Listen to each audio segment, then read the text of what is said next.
Welcome to Thinking Deeply About Primary Education, the podcast that makes time and space to really think about pedagogy, teaching and learning, professional development, anything of interest to time-poor but enthusiasm-rich primary teachers. This week, I'm joined by Christopher Such. Hello again. And together we'll try and answer the question, how do you solve a problem like scubitising? But first, Chris, how do you pronounce scuba diving? This is obviously a reference to an ongoing conversation. I like that. I was about to say, you've pronounced that wrong, but no, as it turns out, that's intentional.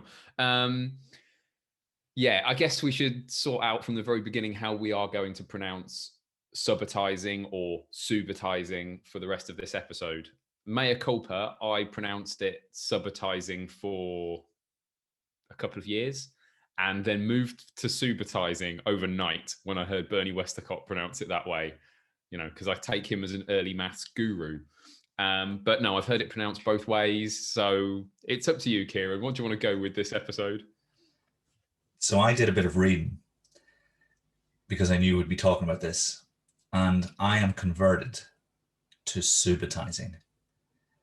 Yes. I'll explain. Explain why. I want people to know exactly why. Why you've changed your mind. So even though the idea is quite old, I think whenever it was given a name, it was all about the suddenness, and I'm led to believe that the Latin word subitus represents that suddenness, and so even though it's spelt the same as the prefix sub, which would suggest underneath, it's actually a totally different Latin origin. There's also the fact that most subwords are followed by a consonant. You know, the sub would a consonant would then follow afterwards, you know, like submarine, although not exclusively. So I think there's enough literary and etymological evidence to suggest that I've been pronouncing it wrong. But when we read things, it's up to us how we interpret them. There's plenty of words that fall into that category. So yes, I'm on Team Suchmo at the minute, and we're on the subitising train. Okay. So this episode is all about subitising. Before we dive into that, do you want to do a what you're reading for? Yes, definitely. So I've been reading, and it's linked to this, Grouped Objects as a Concrete Basis for the Number Idea. And that's Frank Freeman, which I think is one of the first references in Douglas Clement's What is Subitising? Why Teach It? And you know, it's amazing how he's talking about this idea over 110 years-ish ago. And the way he explains it is just so clear and so powerful that I think anyone who's interested in subitising starts there. What are you reading for, Chris? Well, I'm going to take things in a completely different direction to today's episode. I spent the last few weeks trying to find bits and pieces to improve my writing, because I know that my writing is, well, I like to think it's okay, but it's not something of which I'm particularly proud, and I'd like to be. And someone recommended a book called Several Short Sentences About Writing by Verlyn Klinkenborg. I think an American journalist. I could be wrong about that, but I think that's the case. It's a really terrific little guide to reading, exceptionally opinionated, which I like when it comes to discussions of reading. So a lot of what he says is subjective, but the whole book is glorious. It gives you a lot to think about, plenty to agree with, plenty to disagree with. But the last 20% of the book in particular is really, really valuable. He takes sentences from the work of his students, because I believe he works at an American college, people who went on to be, in his words, you know, excellent writers. But he picks these individual sentences apart and says why these individual sentences don't do a particularly good job. Since reading that, I've come to the conclusion that that is such an important aspect of developing as a writer, looking at other people's sentences, both good examples and bad examples, and trying to work out exactly why they do or don't work. And for that reason, the second bit of second bit of reading I'd like to refer to is a little collection of short stories that I always turn to when I think of when I want to reacquaint myself with writing that I see as, you know, a particularly high standard. And I'd highly recommend Anton Chekhov's short stories. You can find them in collections everywhere. They're obviously old enough that you can find them for free. There's one in particular called The Kiss, which is just perfection.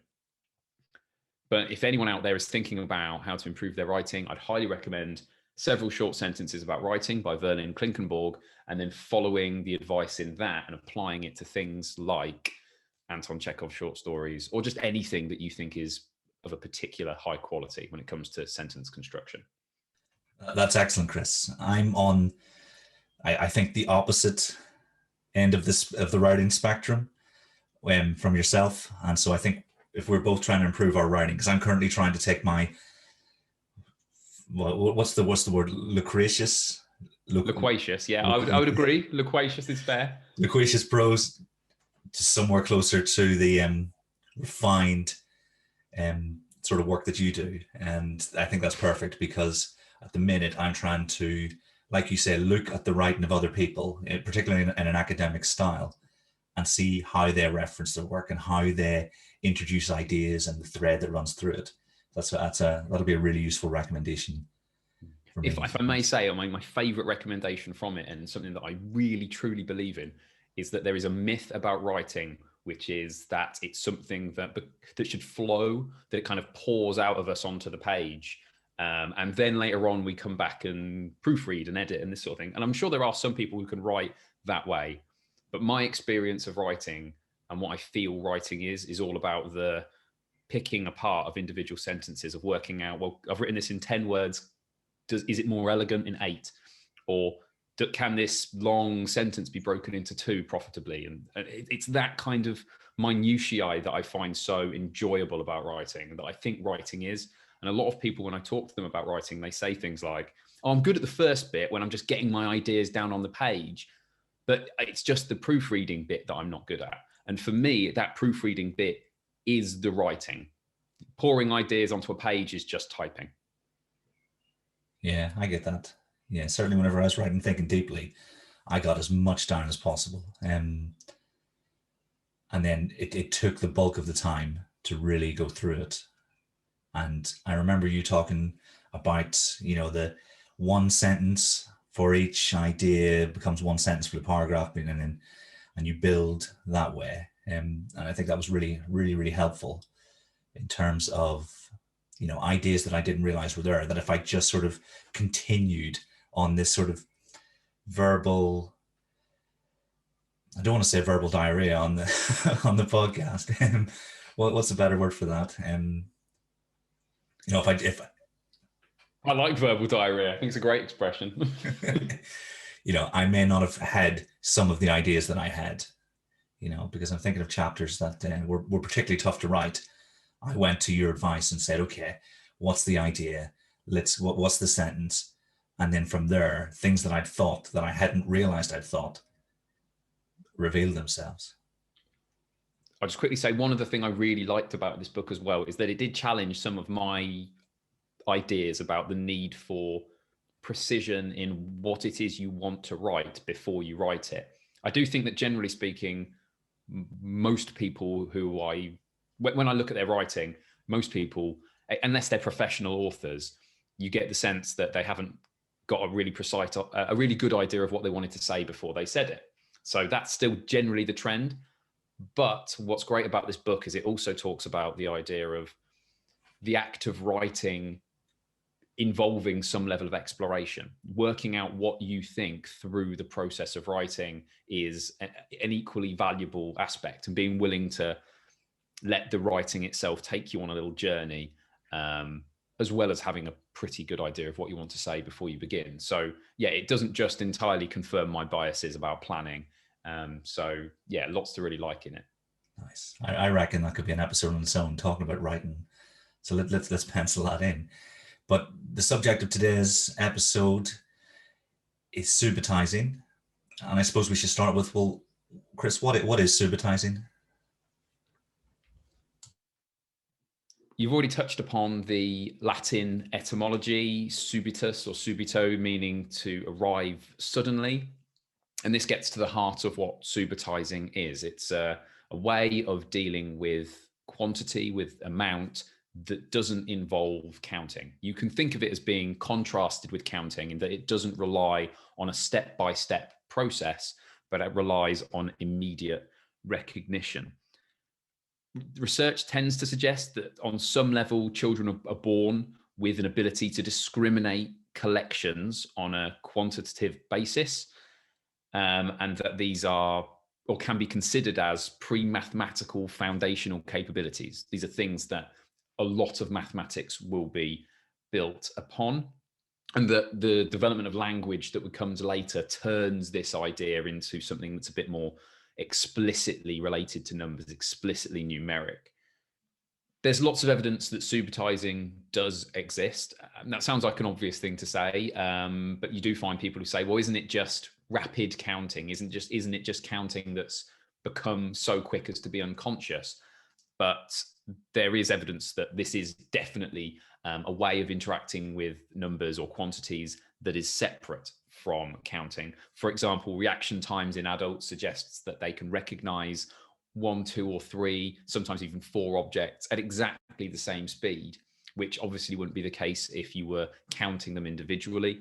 There's also evidence in looking at children's performance on tasks relating to Subitising and counting, and evidence that actually their performance on these two things at a young age isn't tightly related, to suggest again that these are two distinct ways of dealing with numbers. I guess it's really important to say that Subitising in its original definition relates to what we would now call perceptual Subitising. The idea of recognizing relatively small quantities, so usually no more than 5 or 6, instantly. We'll talk about other forms of Subitising, but just for now, it's probably best to focus on this idea of perceptual Subitising. There is some evidence also to suggest that we can't quite discern whether even adults really perceptually Subitise 4, 5, or 6 objects. And it might be the case that all Subitising more than 3 involves a little bit of use of number relationships. But this is, a grey area in the research. What about 5 on a dice? Because I don't think there's any. I think that's an example of, I don't think you need to use any other knowledge. You can see that representation. The quin is a quincunx.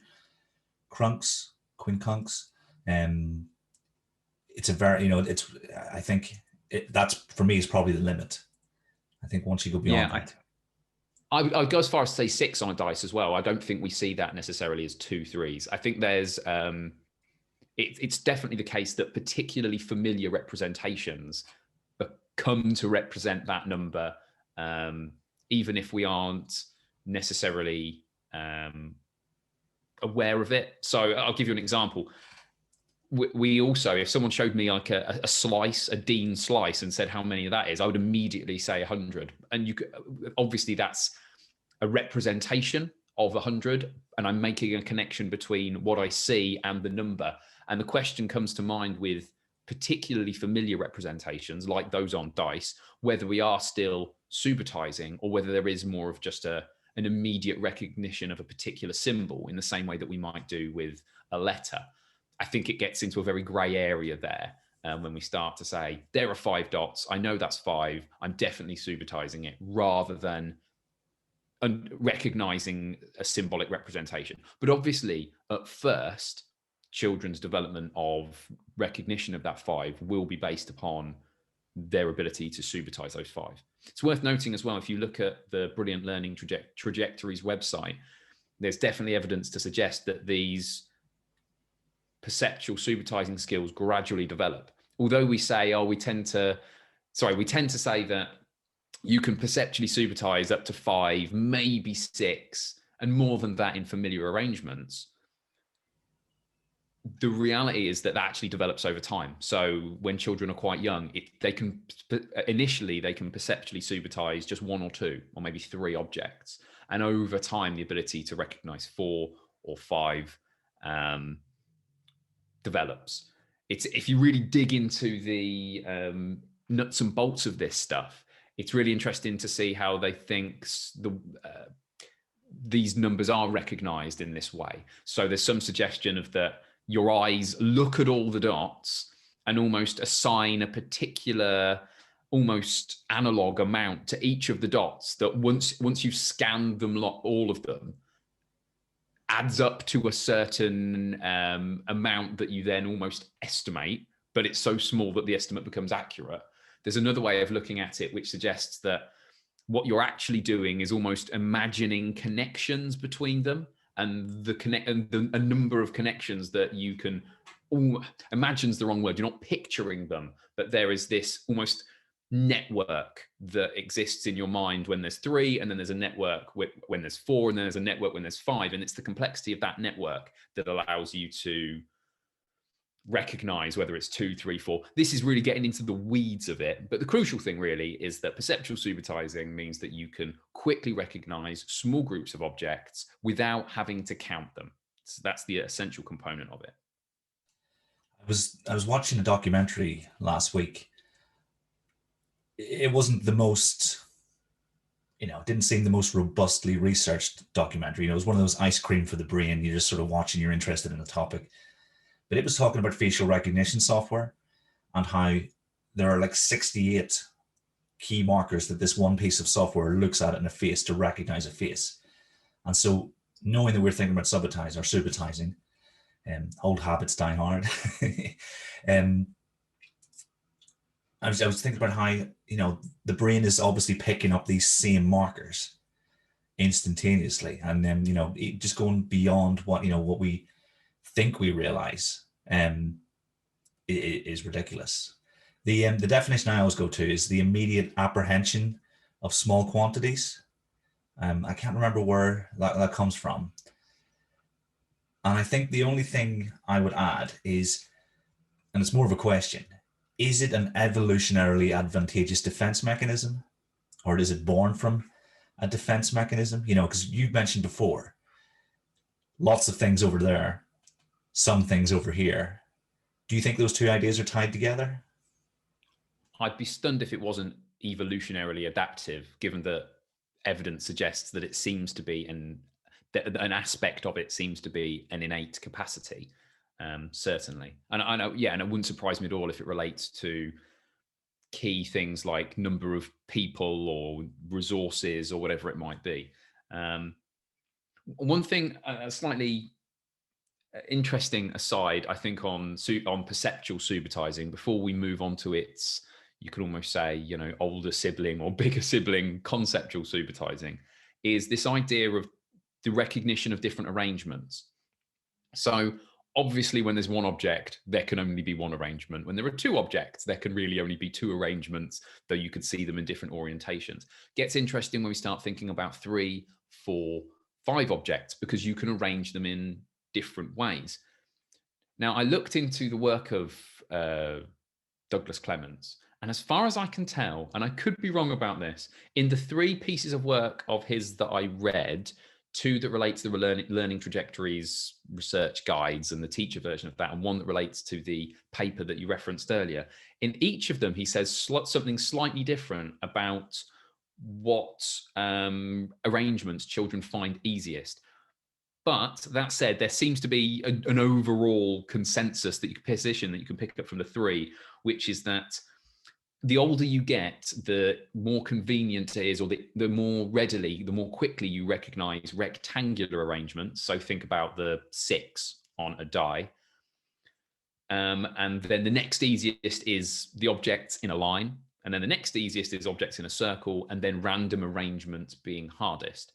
The complication to that is that there's some suggestion that with young children, seeing them in a line is easier than seeing them in a rectangle, which I think ties into this idea that perhaps some of what we call perceptual Subitising is actually a nascent version of conceptual Subitising, which we can dive into now. Do you want to talk about what conceptual Subitising is? Of course. I don't think I'll do as eloquent a job as yourself with perceptual Subitising, But essentially what it means to me is the idea that we take one or more pieces of information to make a familiar connection. So for instance, if we wanted to supertize 7, we would see the 5 and the 2. And then our brain would very, very quickly, almost automatically, make the connection that this 5 and 2 is 7. And so when we are estimating quantities or in sort of processing quantities, when they go beyond the capacity of our ability to perceptually subitize, we then draw on our resources that allow us to take perceptually subitizable pieces of information into a larger concept. No, I think you've hit the nail on the head there. The perhaps overly simplistic way I look at it is that it's perceptual supertizing plus some use of number relationships. So if you think about someone seeing 7 dots on a page and recognizing them, like you say, as 4 and 3 or 5 and 2, they initially supertize the two amounts and then combine them using number relationships. So anything where you initially perceptually supertize and then do something with that, you use a known number relationship. If you perceptually supertize and then go, oh, well, no, there's 4 and 3, so I'll do 4, 5, 6, 7. That's not conceptual supertizing. It has to be recognition of an immediate recognition of an amount that involves the use of that relationship without counting. As soon as you're involving counting, I think it's no longer supertizing because it just isn't rapid enough, and that's part of the definition.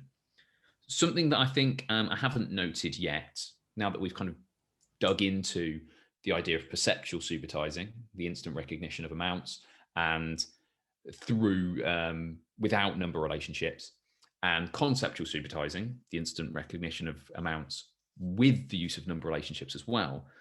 Something to talk about as well is the idea of the spatial, temporal, and kinesthetic element of supertizing that exists as well. And it's something that I haven't thought enough about when I've talked about supertizing in the past. And again, this comes directly from reading the work of Clements and Sarama. What I mean by the spatial, temporal, and kinesthetic aspects, well, the spatial bits we've already talked about, the idea of seeing objects on a page or pictures on a page and recognizing them immediately, and their spatial relationship determining how quickly or how well you can see them, and that being part of what you do. The temporal aspect side of things relates to something along the lines of, for example, someone clapping 3 times, 1, 2, 3, and without you going 1, 2, 3, recognizing that it's 3. So recognizing things in time, ordered in time rather than space, without having to individually count them. So obviously, if someone were to clap 7 times, if I were to know that there were 7, I'd probably have to listen and count them up. But if someone just clapped 4 times and without asking me to count or do anything, and then afterwards said, how many times did I clap? I'd probably be able to say, oh yeah, that was 4. So there is this suggestion that you can deal with supertizing in a temporal form as well, rather than spatial organizations. And also there's this kinesthetic aspect to it as well. If I say to children, show me 4 on your fingers, they're quite likely to go to a familiar arrangement. They'll hold up 4 fingers with the thumb hidden, for example. They're much less likely to show me 2 on each hand, so there is this sense that they will associate over time certain numbers with certain feelings, literally how it feels in their body, how it's embodied. If I say, show me 6, if you've got one child who consistently shows you 5 on one hand and 1 with a little finger, they are more likely to go back to doing that again the next time you say, show me 6. Whereas a child that's 5 fingers and a thumb will do 5 fingers and a thumb because they've associated this feeling of what it looks like and what it feels like to deal with the idea of the different numbers. They've supertized the numbers using this kind of physical embodied sense. So there is that element in there. However, I do think that over time, it is the spatial element of Subitising that is most important to know about and most valuable for teachers. There's two things that come to mind there. The first is listening to the bells of a church ringing, or, for instance, on Radio 4, 6 o'clock, they'll play the bells, won't they? Or maybe every hour. I don't listen to it enough to know. But say it's 11 o'clock. I remember with my oldest, he's all, what time is it? Well, let's listen to the bells. And I remember I had to count along with 11 bells because I just couldn't hold all of that information in my head. So I think there's definitely a lot to that. And in terms of the representations with hands, the Quentin Tarantino's World War II movie, where you've got some spies in behind enemy lines, and the way he orders 3 drinks is culturally inappropriate. I think an Englishman uses 3 fingers, whereas the German would use his thumb and 2 fingers, and that gives away the game. And then a very typical Tarantino sort of shootout takes place. So those things that come to mind. I definitely think there's a lot to that in terms of, I know that in a lot of cultures, how we represent number physically, so you say kinesthetically, there are big differences, depending on where in the world you are. But I suppose it's how we've come to those, I suppose, would be the next question then, wouldn't it? It would. Just before we dive in on that, though, you mentioned Radio 4, and I'm someone who occasionally does listen to it. And I can't remember if I think it's on the hour where you get the pips. And it's interesting that we talk about this idea of, well, what are the limits of what we might consider to be perceptual Subitising? I think the pips are right on that limit, because for years I always found it slightly off, because I think it's 6. I think it goes beep, beep, beep, beep, beep, beep. I think it does that. And I always felt that there was one too many, and I felt like 5 would have sounded better, and it always just sounded a touch off to me. Got used to it now, but I think maybe that was because it was just one more than I could Subitise, and I had to almost had to count them to check with myself that, oh yeah, that there are 6. I guess one more thing to add before we move into what Subitising is useful for, and all of the different aspects of mathematics for which it proves foundational, is to discuss the idea that I've mentioned already about learning trajectories. We've talked about it many times. The website by Clements and Sarama called Learning Trajectories is fabulous, but of particular value on that website is a discussion of the learning trajectory for the development of Subitising. There are related age groups for each aspect of Subitising, but Clements and Sarama are keen to put across the idea that these are rough estimates and that these can be changed significantly with high quality instruction. So the ages are less important than this idea of the gradual incremental development of Subitising that you can learn more about on that website. So I'd highly recommend you check that out. Yeah, with my kids, I've been watching for when they develop these key ideas. Having prior knowledge of for instance, I think it may not be learning trajectories, but I definitely read something about cardinality developing naturally around 3.5 years old, with the right opportunities and things like that. And so I was sort of looking at the months go by and saying, okay, where are we on this trajectory? I love the idea of, most parents having a little mark against the wall of how tall their children are at a given point. So this is how tall they were at 3 years and 6 months. And you've got instead a chart of when they develop their sense of cardinality. That sounds great to me.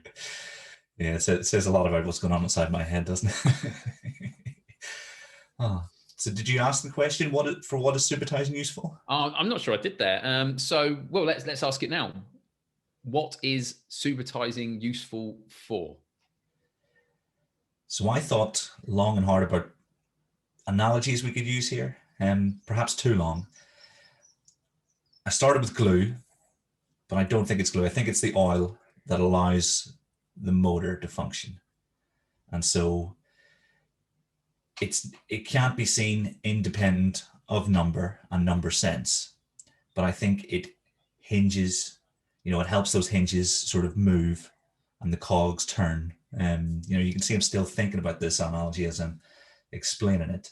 But essentially, if you have an understanding of Subitising, if you have the sense of number that is associated with it, then you can use it to develop your understanding in many, many other areas. So yeah, and that's where I am with the analogy at the minute. I think, if you don't have that early understanding of number, and if you don't have those opportunities when you're young, I've seen a lot of children, 5, 6, 7 years old, who haven't grasped an idea of what Subitising is. And then this ties into the principles of counting. And so any intervention with them will focus on which principles they have not yet sort of made part of who they are as mathematicians. So I think in terms of its utility, there isn't just one thing, but so many other things depend on it. Is there anything you'd add, Chris?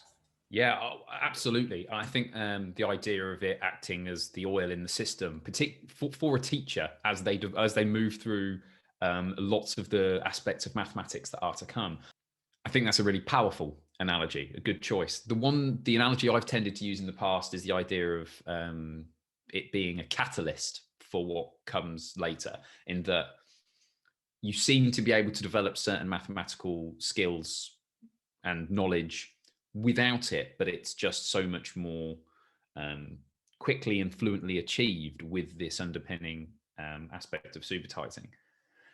There's a little quote here. Go back to them. This is obviously, largely the inspiration for lots of what we talk about in this episode. Clements and Sarama say, children who cannot Subitise conceptually are handicapped in learning arithmetic processes. I mean, that's a bold statement, but these are people who really know what they're talking about. And it points to the value of Subitising, and in particular, developing conceptual Subitising with children. Thinking about your analogy and what you said about there being multiple areas, I think it's probably that Subitising supports. I think it's probably worth me maybe talking through a few of those that jump out at me when I think about the teaching I've done. So the key aspect really of Subitising that is most useful really is the idea of unitizing. It's the first introduction really to the idea of unitizing. When you see 5 on its own and say, oh, that's 5, without having to count up, there is a recognition that whole thing represents 5. So first and foremost, it develops an understanding of cardinality, like you mentioned, or it helps to develop that understanding of cardinality. Obviously, when we're counting, we can support that by saying 1, 2, 3, 4, 5. There are 5 altogether. That extra moment afterwards where you express the idea that the last number I finished on when counting represents the quantity. With Subitising, there's a straight there aspect of it. That's 5. And what that links to is the idea of unitizing, because children then begin to recognize that, oh, so that's 1 5, but it's also 5 1s. That whole thing is a 5. And it's only when you start to pick apart all of the different ways that immediate unitizing is valuable for that you realize why Subitising is this foundational skill. So, for example, number relationships. We begin to show children maybe with something like double-sided counters, or just regular counters. We show a group of 5, and we can see that they're organized in such a way that you can perceive 2 and 3. And children start to see, oh yeah, that 2 and 3 together equal 5. Well, it's a different business if children are going 1, 2 on one side, and then 1, 2, 3, and then all together they equal 1, 2, 3, 4, 5, compared to just immediately seeing, well, there's 2, there's 3, and the whole thing is 5.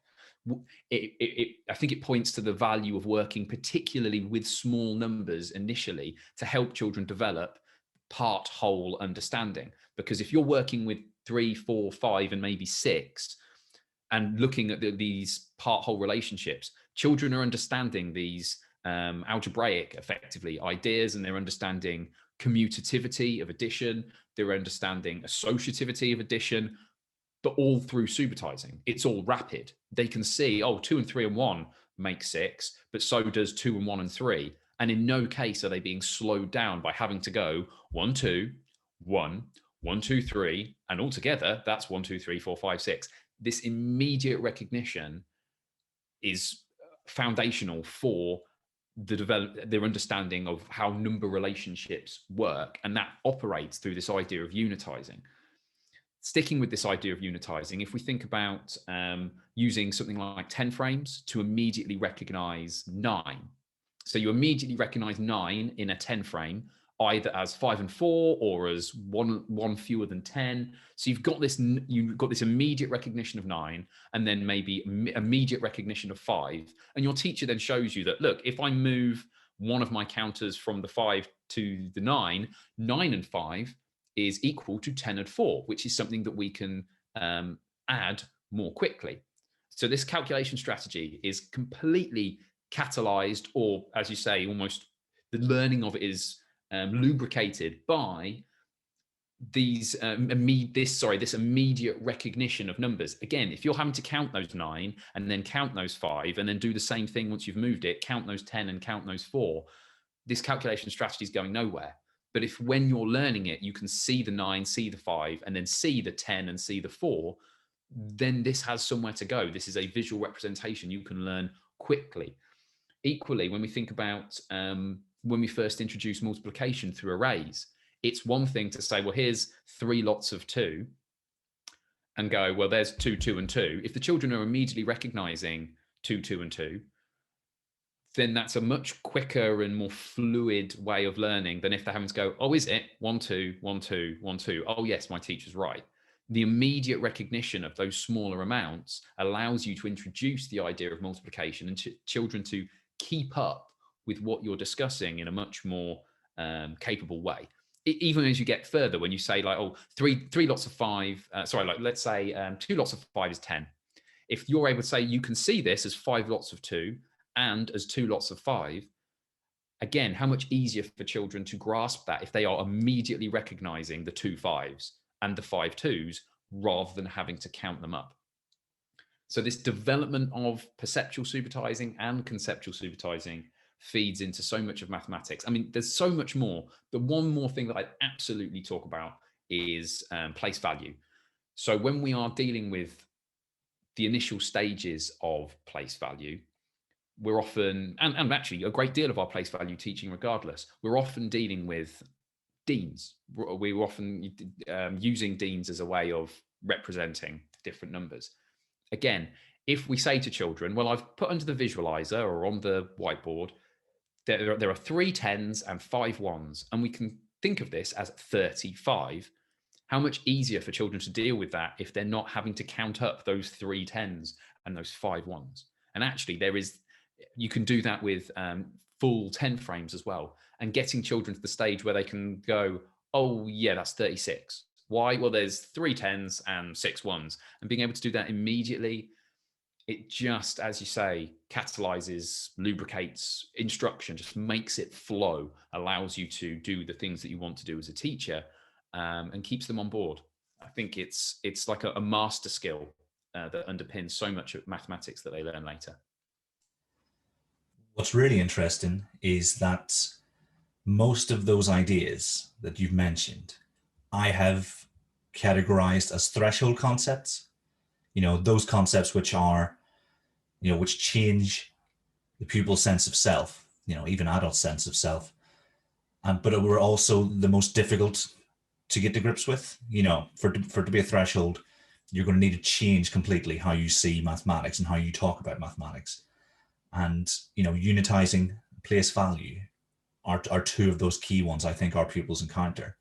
And so the fact that Subitising is so important to our later success in those, I think speaks to the importance and why it's deserving of a really long conversation, between teachers. And also one thing I'm thinking about is Tall and Gray and their idea of proceptual reasoning. And I think what you described feeds into that later on. You're taking slightly more complex ideas, or certainly more cumbersome ideas, and you're looking at the idea of the process and the concept at the same time. And what they say is that the pupils who don't see procepts are doing twice the work for half of the payoff. And that's exactly what the quote at the start of this little bit of the conversation was speaking to, was pupils working harder for almost for less reward, so to speak.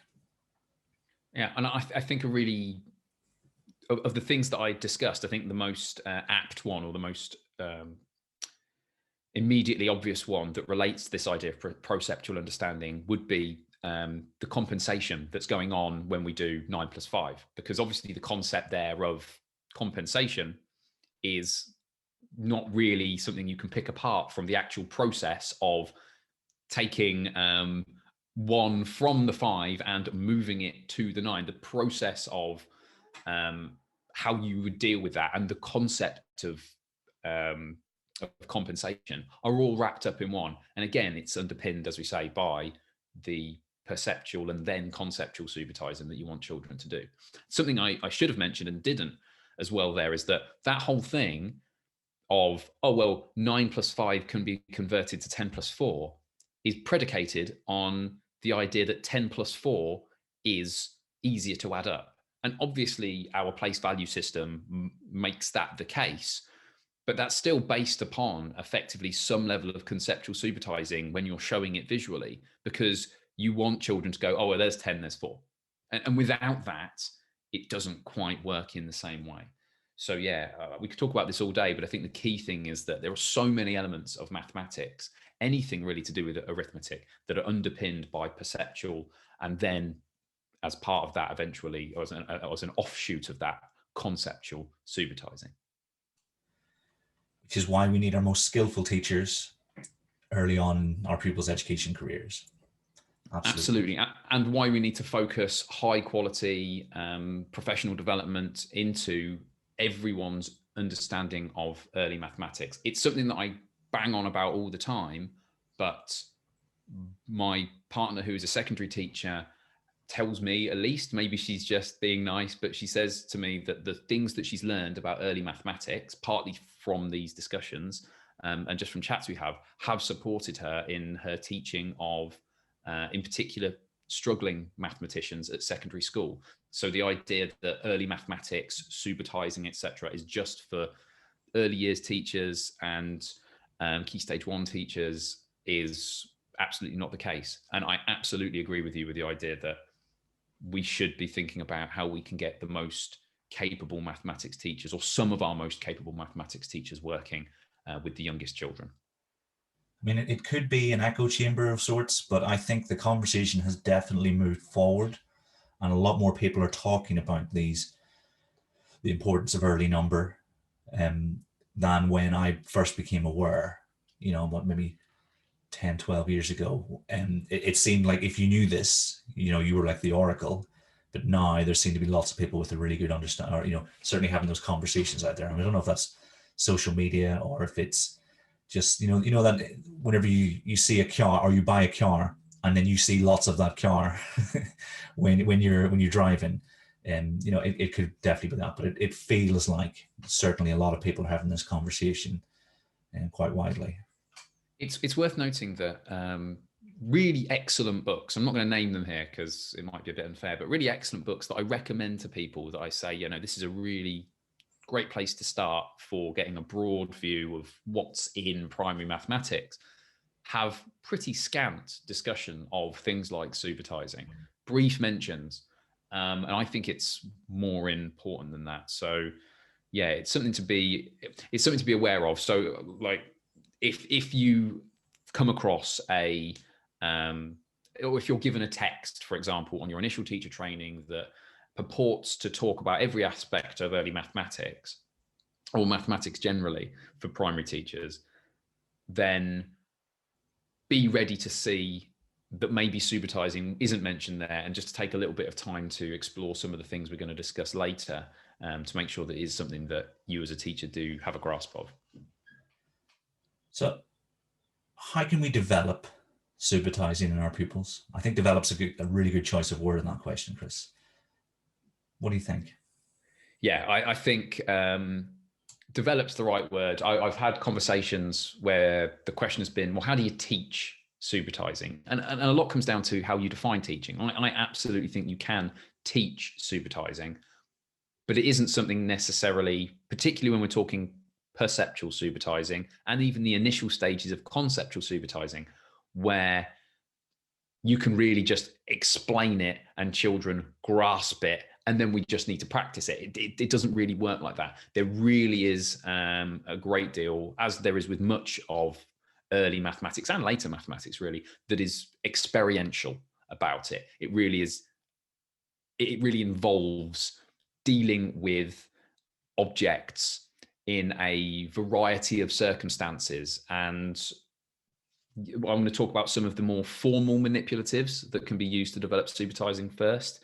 So I've already mentioned them, but counters, particularly double-sided counters, are a fantastic resource. So, for example, being able to have 5 objects and to see them in different, or 5 double-sided counters, I should say, see them in different arrangements, and then turn some over to be able to recognize that, oh yes, I can perceive these different amounts using the aspect of color as well as their spatial arrangement, is a really valuable thing.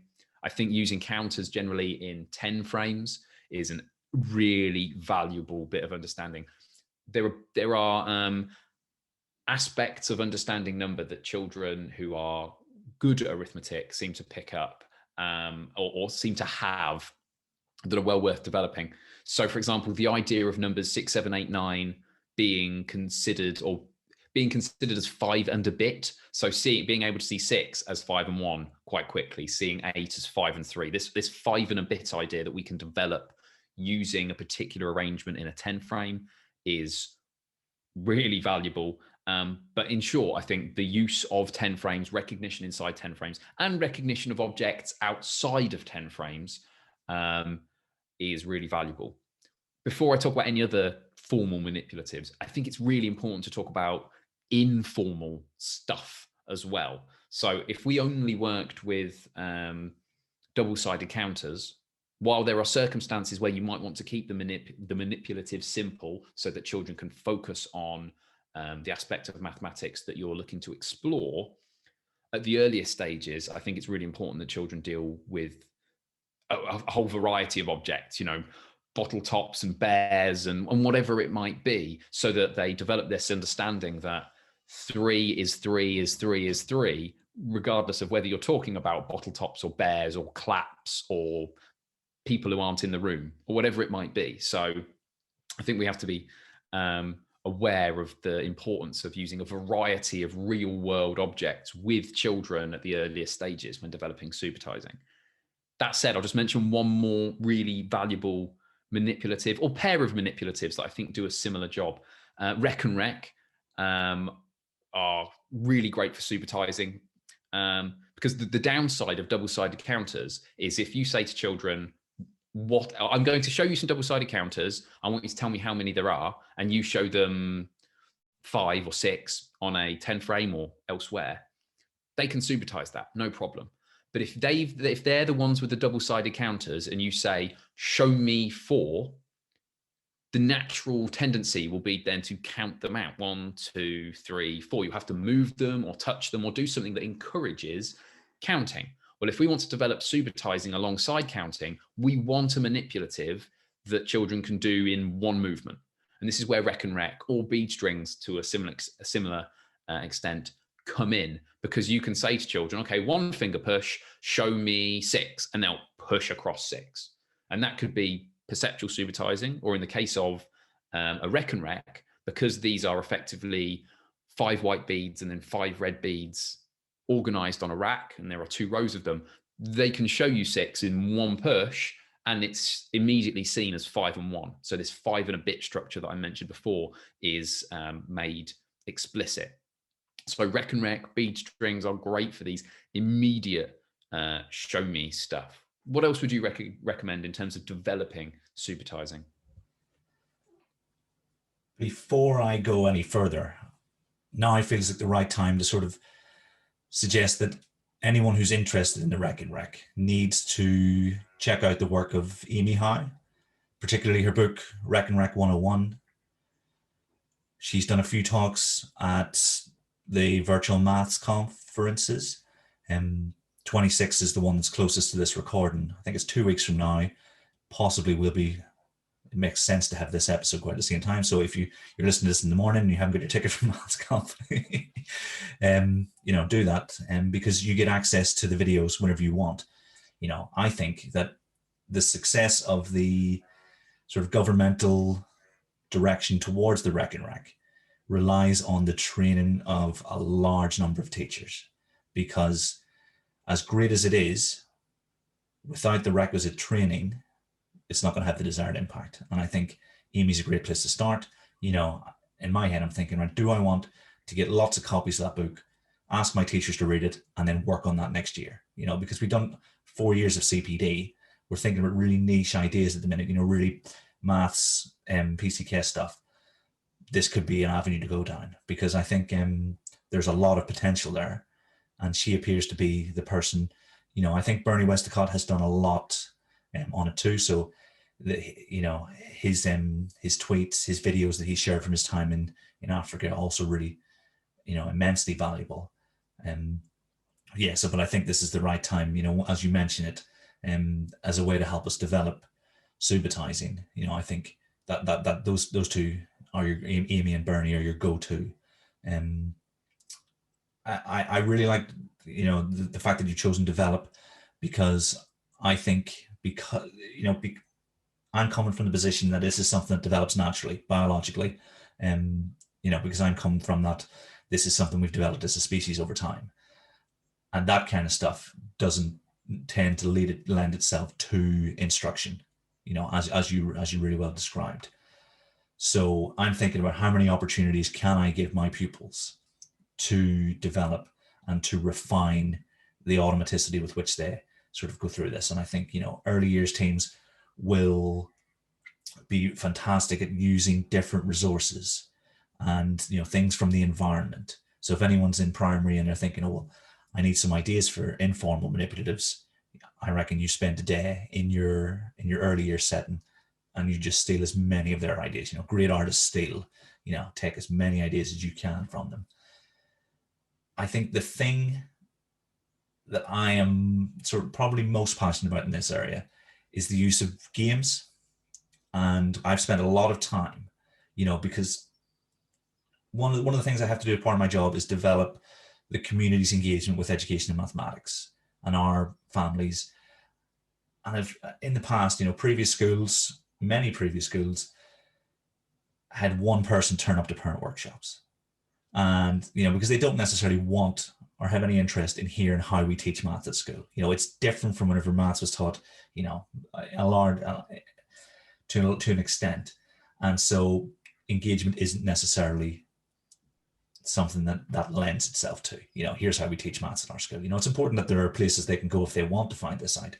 But I spend a lot of my time getting our parents and carers to do the maths, to do things that are mathematically engaging with their children, with their young people. And so I'm going to have to be very careful with how I pronounce this. But my favorite game is Shut the Box. Because, I've got a video on YouTube that goes through all the different layers of mathematics. My boys, we've been playing it since they were no age. And one of the things we did at the very start was you can close the box by Subitising the value on your die. And, you can start with just 1. And so then you've got the numbers 1 to 6. But then if you bring in 2, then you get that conceptual Subitising as well. And so I think games like dominoes, and I think I may, if I ever find the time, look, because we do a lot of stuff with dominoes. For instance, there are versions that explore multiples. I think there's a Spanish version called Matador, and it looks at the 7 and 5 times tables in different variations. And then obviously you've got card games as well, because cards will have a very sort of structured representation of number. And so I think what I really like about the games is that they all start where pupils' understanding of number starts, and then you can go really, really far into it. And so in terms of opportunities, I'm thinking to develop, I'm thinking about, well, what games are there that exist? And and there are lots of places. I think even if you just search on YouTube, there will be lots of examples of mathematical games that will help us develop this. And from my point of view, having our families do maths, but but not do maths is really powerful, because we're almost bringing the social aspect um, back into the because with technology, it's very easy just to be using things that are current, but these games have existed for a long time, and I think families enjoy them now as much as they did 100 years ago. It's interesting. One of the questions that seems to crop up on Edu Twitter quite often is, what can I recommend to parents for the development of their child's mathematical capabilities, particularly at the start of education? And again, the best advice often relates to the things, like you say, that incorporate aspects of mathematics into children's choices, into things that they already enjoy, and naturally into other things. So, for example, just being aware of and using numbers with children when you're talking about conversation. Oh, how many shoes have you got there? Oh, how many socks have you got there? And, that sort of thing. Obviously, in those cases, it's going to be 2, but there are other, smaller numbers and larger numbers that you can deal with in your everyday conversations. I mean, alongside all of the wonderful exploration of shape and space and block play and all the other things that you can do in terms just of number, I agree entirely with the idea of playing games with dice, in particular dice, dominoes, etc. are fantastic. One of the things we've not mentioned so far as a manipulative, or a sort of manipulative, for dealing with this sort of thing, or I haven't in this section, but I'm going to bring it up again, is the use of fingers. Just being able to say to children, show me 8, show me 7, or how many's this? And developing Subitising that way is such a fantastic, quick way to help children develop these particular capabilities. Alongside the manipulatives and games that we've discussed so far, I think there are certain generic activities that are really valuable for Subitising. So anything that involves a quick show of a number or an amount, I should say, and then hiding it away and then saying to children, well, how many were there? And that can be under a visualizer, or that can be on a big card, or however it might be.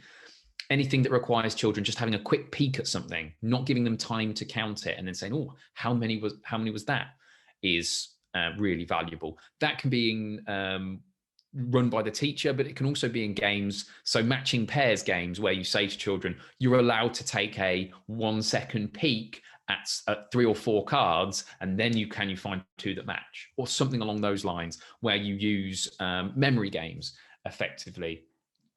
I think there's value. Let me rephrase that. I think there are so many aspects of early number that can be taught effectively through hiding things. Games where stuff is hidden is great for mathematical capabilities generally, but also for Subitising. So if, for example, you show children 3 or 4 or 5 counters, and then say, okay, close your eyes, everyone. I'm going to hide some. Open your eyes. How many have I hidden? They've got this development of relationships between numbers if you've hidden some of them. But they also develop their Subitising, because you say, well, how many have we got here? That's 3. Lovely. So how many must be hidden? Yes, you're right. It's 2. And you uncover it and show it. And again, without necessarily reverting to counting.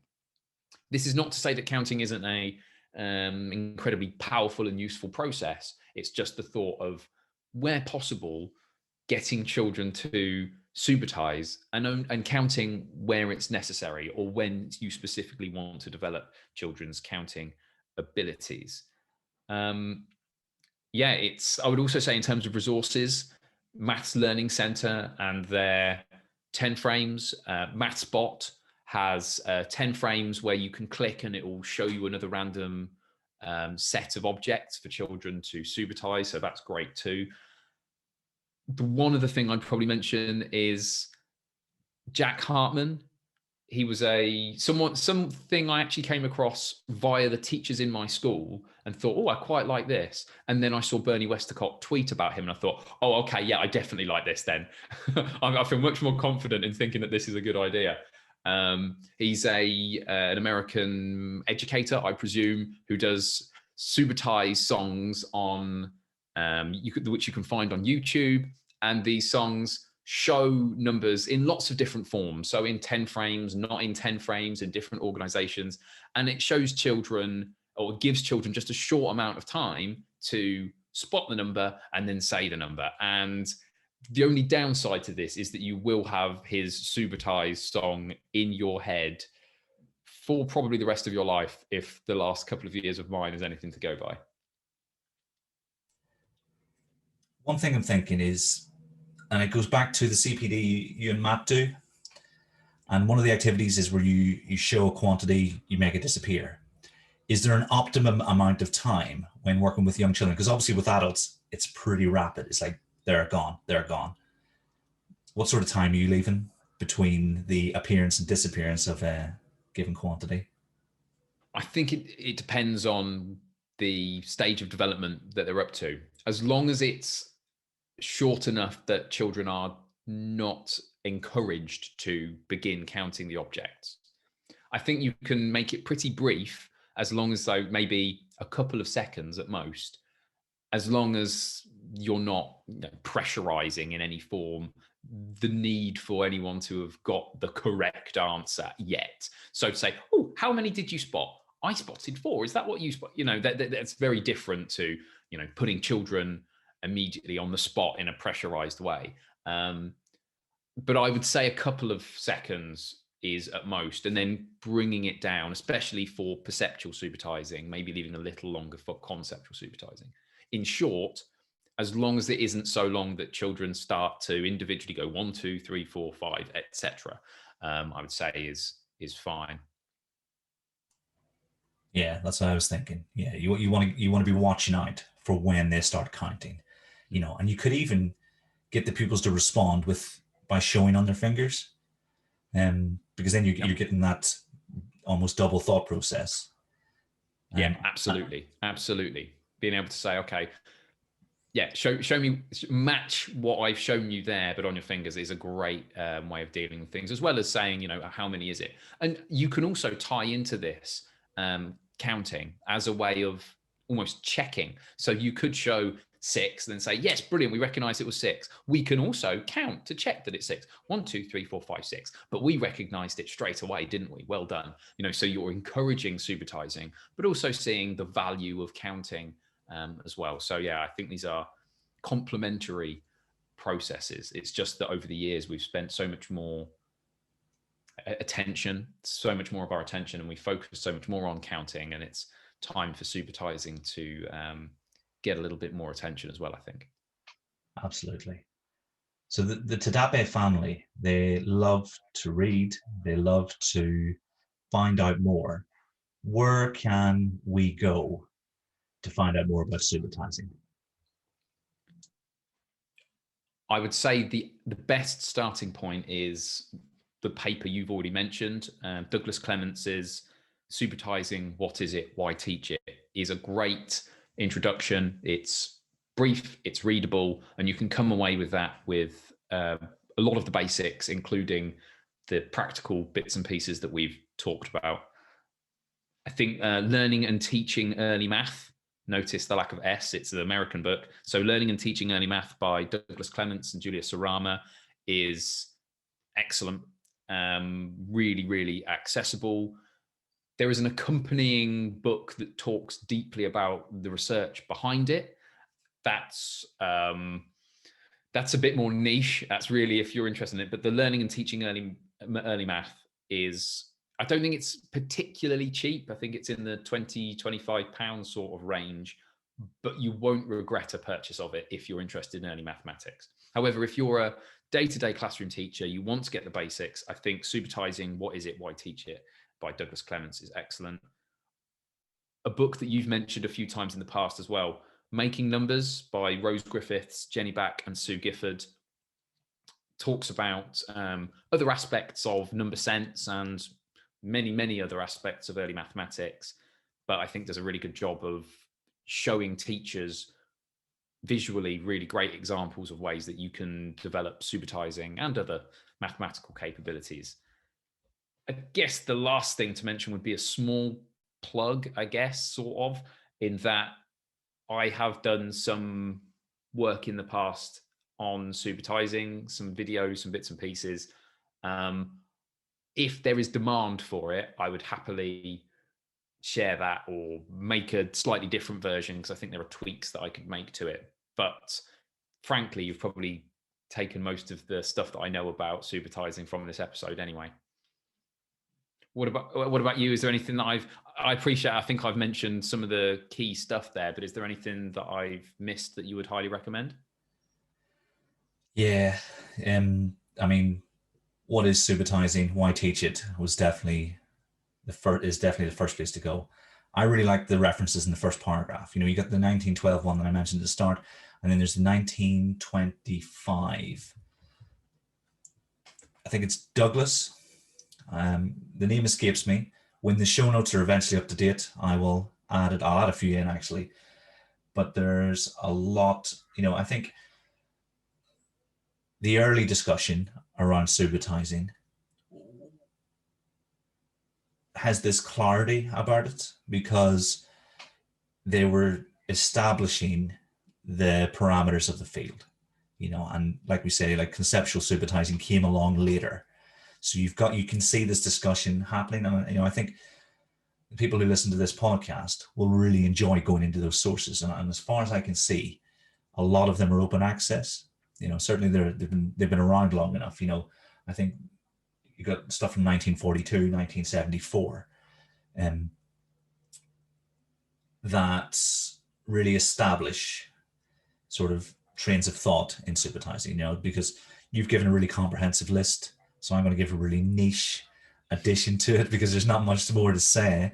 But I really enjoyed start at the top and working my way through, because you see the journey, and you see this field develop, which we don't often have the chance to do, because sometimes there'll be so much written about something that the field becomes really, really sort of dense, and you can't see the trees for the woods, so to speak.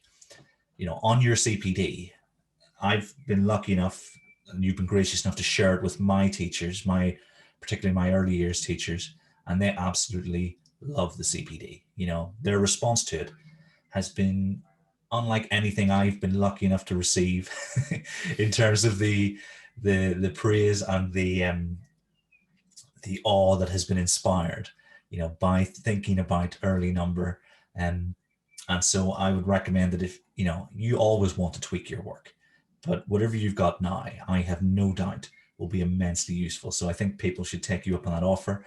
Obviously, I'll have to take my cut before they can have it. But I think if we set the price at maybe £300 per video, that should be fine. In all fairness, I'm thinking about the stuff that the work that I shared with you. I mean, I imagine that they were most impressed by the first half, which related to the principles of counting, because that's Matt Swain's work. So my stuff on Subitising was probably just a bit of a bonus on top. But yeah, the part of that relates to Subitising, I'm more than happy to to share if people are interested. You mentioned about the exploring the history of Subitising. It's I mean, of the two books that I mentioned for Clements and Sarama, the one that's a bit more niche that goes into the research. If you look into some of the references there as well, it looks at the history of Subitising and counting, and in particular, there seems to have been a bit of a back and forth between researchers about whether Subitising was this was an ability upon which counting was based, or was it, somewhat the other way round, or is there a kind of a fundamental idea of counting, and then Subitising comes from that? So actually, some of the historical conversation has been about which one is kind of primary in those two, and it's interesting if you're intrigued by that sort of thing, the way that you and I can be occasionally. Excellent. So it's been another fascinating conversation. from start to finish, Chris. Thank you very Well, much. I think that's for the audience to judge. I make these primarily for myself. The CPD I get talking to you guys all the time is second to none. Yeah, well, the feeling is mutual. Yeah, I've loved it. Thank you. And so all I have to say is thank you very much for listening. I hope you find it equally fascinating, and we'll see you next time.